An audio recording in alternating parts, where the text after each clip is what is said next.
Research in 2010 shows clearly what to do in delighting customers. Please don't. This flies in the face of established wisdom. We're all told that customer satisfaction is our goal, the holy grail of attracting and retaining customers and making a better future for us and our families. But this isn't what gets you customer loyalty. There are shelves of books devoted to ways of achieving this. Can they all be wrong? Well, partially yes. The research tells us that customers are a lot less likely to change allegiance than we thought, even after complaining about some aspect of the service. Customer loyalty is much more influenced by finding ways to make less work for the customer than delighting them in dazzling service. All the customer is trying to do is to solve his or her problem. Do this well and quickly with little effort from the customer and you will be rewarded with loyalty. We moved broadband package, but with the same provider, so this should be painless and quick, right? Not so. Salesman got it right, absolutely right, but the installation manager hadn't read the notes and thought we wanted a brand new line when we just wanted an upgrade.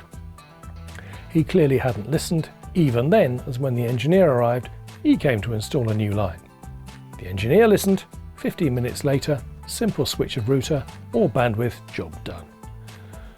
Then a failure to stop the first contract and start the second meant wrong billing and 2 long phone calls before it got resolved. What should have been easy gave us, the customer, work and made me reflect on how much I wanted to deal with them.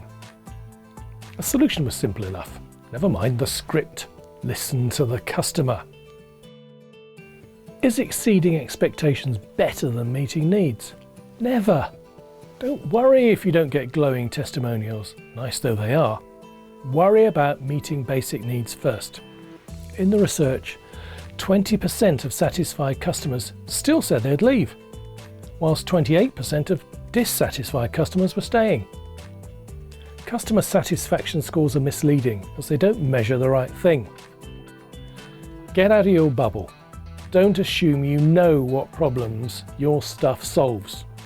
Ask customers, walk the journey with them, get into detail. We've covered this a lot in our blogs on innovation, starting with this one, How to Innovate, the first in a series of posts. Design your processes to be customer friendly, not for your internal efficiencies. Computers should never say no. If you cover every eventuality in your processes just in case, your customers will feel you think they're crooks. Do you want that? Have some flexibility and fewer processes. Team members should be able to deviate from scripts and be taught to listen to customers. The research shows customers are fed up with repeated requests to solve problems, having to repeat information. It's security. What, twice? And having to switch contact channel, website to phone to second department.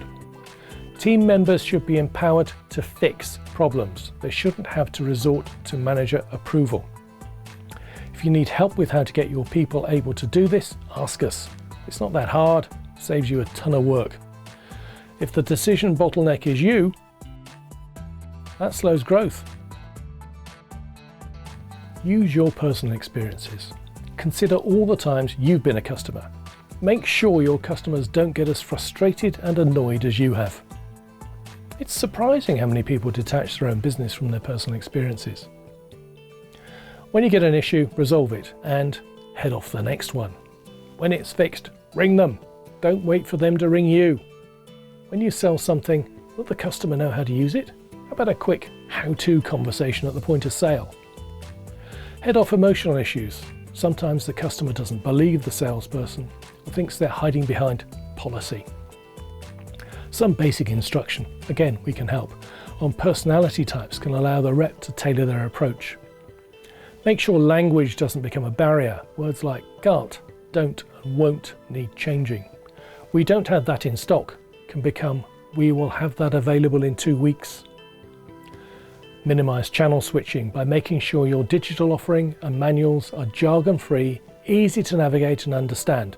An 8-year-old child is a good guinea pig. So that people who start with the FAQs or manual don't have to phone or email so much, which is cheaper for you. Get feedback from disgruntled customers, as it's usually more illuminating than hearing from satisfied ones. Empower the front line and don't worry too much about how many calls they answer. If the number of calls is all they're judged by, then that will be their only target, which doesn't bode well for customer service. We've all had those rushed calls leaving us feeling dissatisfied and not listened to. Final thought on mitigating customer disloyalty. We did some research locally, some years ago. We found that satisfied customers told 7 people, so 7 potential new customers. Dissatisfied customers told 19 people. Listen to their needs, make life easy for them. Maybe you will have 19 potential customers instead of 7. I've got a blog section on the website all about thinking and decisions, and one's on planning and management. Click the link in the description and start your journey. Be sure to check back to the website. The new Thinking and Decisions section will be regularly expanded to help you achieve your goals.